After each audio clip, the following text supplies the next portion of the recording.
Okay, so in the last video I went over, if you didn't watch the last video, we went over symbols versus instances. And sometimes, we want to just work with instances of a symbol and we can alter them and get everything to line up the way we want to. Now, quite often though, if we have a button, okay, these are my 5 buttons. Button one, button 2, button 3, button 4, button 5. What I want to do with these buttons is I want to actually add add custom type to the button. I want to add custom type. I want to make it part of my button. So these are all different buttons. They are not instances of a button, but they are their own button. So let's take a look. This one right here is the About button. Okay, if I come into my library, I can see they look the exact same, but they are their own buttons. Okay, and they'd be in here somewhere. Okay, yeah, here's the About. They look the exact same, but I'm going to change them around, so I want them to be their own button. Okay, so here goes. We're going to start with the first one. We're going to double click in and we're going to come in, we're going to control click, we're going to insert a keyframe for the over.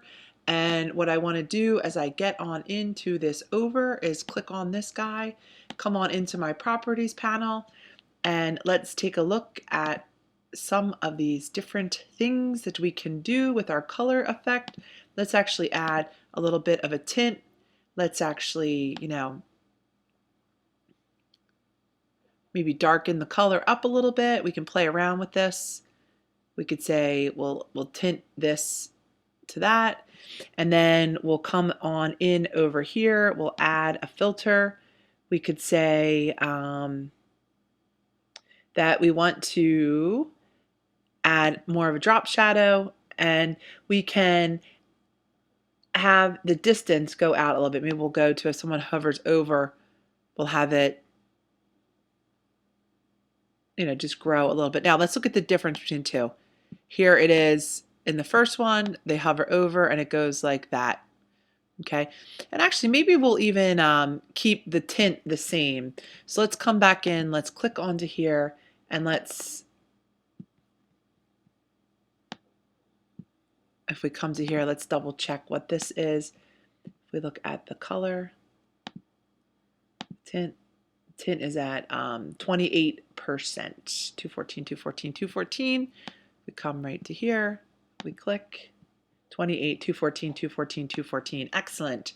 So that's what we want to do. Now we're going to have the same in the down. Control click, insert keyframe. Okay, and now our hit is its own thing. Okay, we come to insert keyframe, and all we want to do here is come to our tools, come to our free transform, and we can make this guy bigger. Hopefully we can. All right, so now this is our hit area, and we could say that that really is just our hot spot. Okay, now what I want to do is I come on into over and down. Maybe what I want to do so I can apply, I'm going to need to go into all of my other buttons and apply the same filters. So what I want to do is come on into my properties panel. When I click onto this guy, I can see, and I can actually save this preset. So I can say, and you can see I have some other ones saved also. But I'm going to click this, I'm going to hit save as, and we'll say over and down.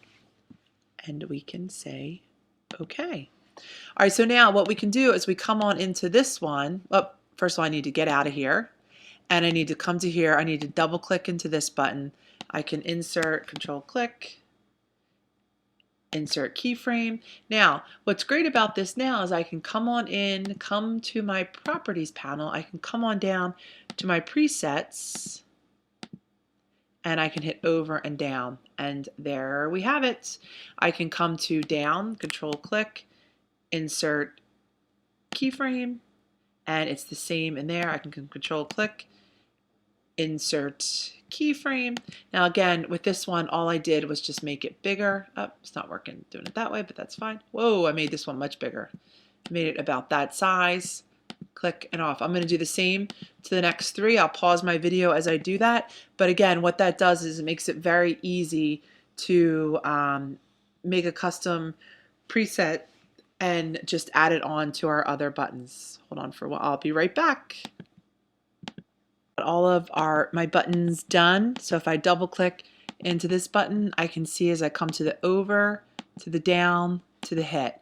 Now let's go about and let's go back to our main timeline scene 1, and I'm going to come into this button and we're going to add a sound. So we double click again, we go into our button editing mode. Okay, we can, what's really amazing is that we can say that we have, you know, custom animation even within a button. So what I want to do first is I want to create a new layer, and this is going to be my layer for my sound. And what I want is I want this sound to come through on the over. Okay, so what I've done is if I come on into my button, I come into my library, I have this sound of, I know it's awful, but of a whip. And this sound is actually from the common libraries, and it's, if you come into sounds, you can see there's all of these sounds, lots of crazy sounds. And all you have to do is take the sounds. This is a weapon sword whip. Well, listen. Oh. Sounds kind of similar to the one I have. That one is sword hits sword. So you can take it, you drag it into your library, and then what I want to do is once I am in my buttons, you can see where I got this from, I'm on my layer 2, and let me name my layer 2. This is going to be my sounds layer, okay?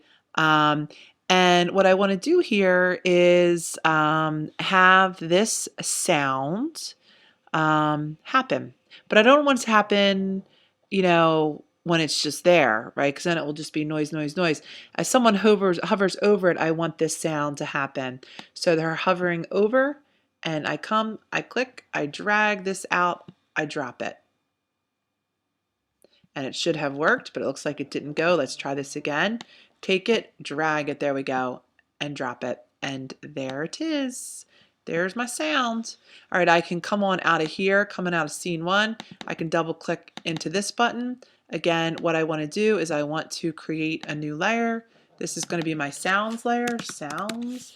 And I'm going to come into over. I'm going to insert a keyframe, and I'm going to do the same thing. I'm going to come on into this image right here on the over. I'm going to click and drop it in. Now, because I do not have a keyframe for down and hit, it just runs over the whole thing. So, which I don't think I'm going to mind. If I did mind, I could come on in and put a keyframe in for down, and then I would get rid of that. So I've added all of my sounds to my buttons, and now what I want to do is I want to come on in and add the type. Okay, now again, all of these buttons are the exact same, so you may be asking yourself, well, why is each one, why do I have to go through all of these steps? And the reason is because of the type. When we include our type in with our buttons, we actually, they need to be their own button, their own instance of their own button. If not, the type would be the same on each button. Now, again, we could, you know, just do a layer of type over top of the button, but a lot of times that really interferes with the hit area of that button. So here goes.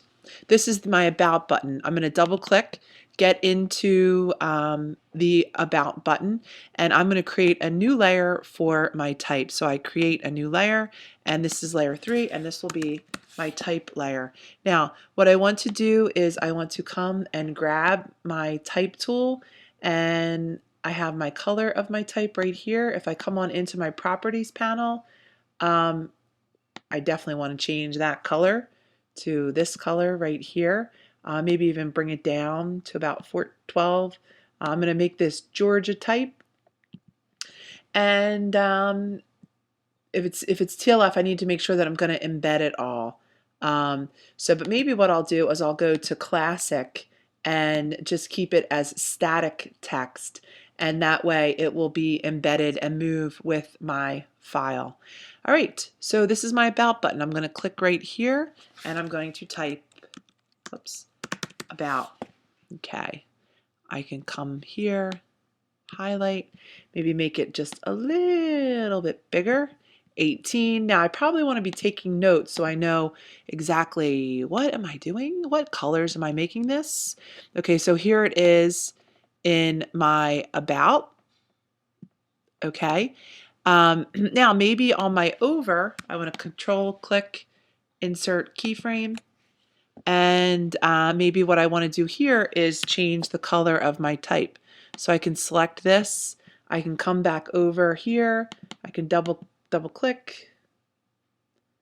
And again, I can change this around. Decisions. Maybe I'll go for purple. Why not? Go for my down, insert keyframe, and I can make it like that. So now it comes from the about.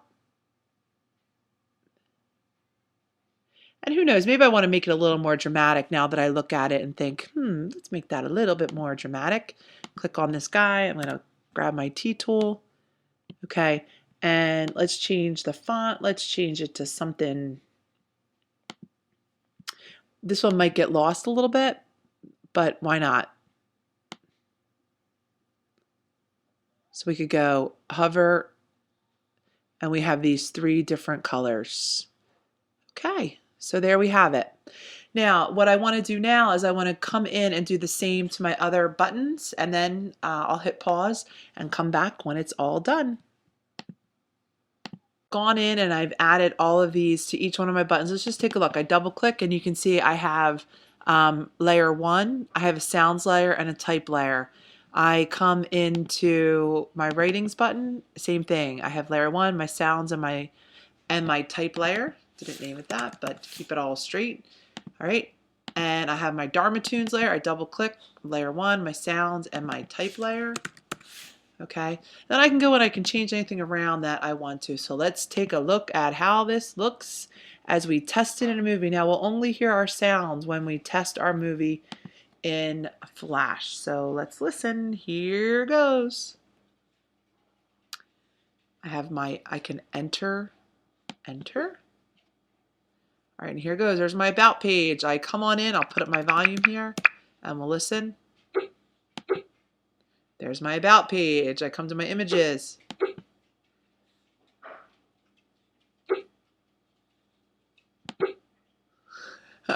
So who knows? I actually, as I work with this, I might decide, you know what? I want to actually get rid of the whip sound. So I can't believe it's a whip sound, but I might want to get rid of this sound in on this frame. And what I could do is I could control click, I could insert a keyframe, and then that sound would only be on this one. All right, so let's do this on 2 of these and see if I like that a little bit better.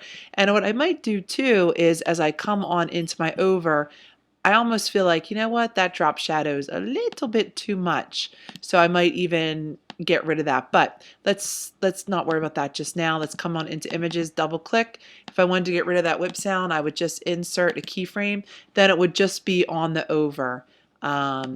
Let's do it to 3 of the buttons and then we'll test them. Double click.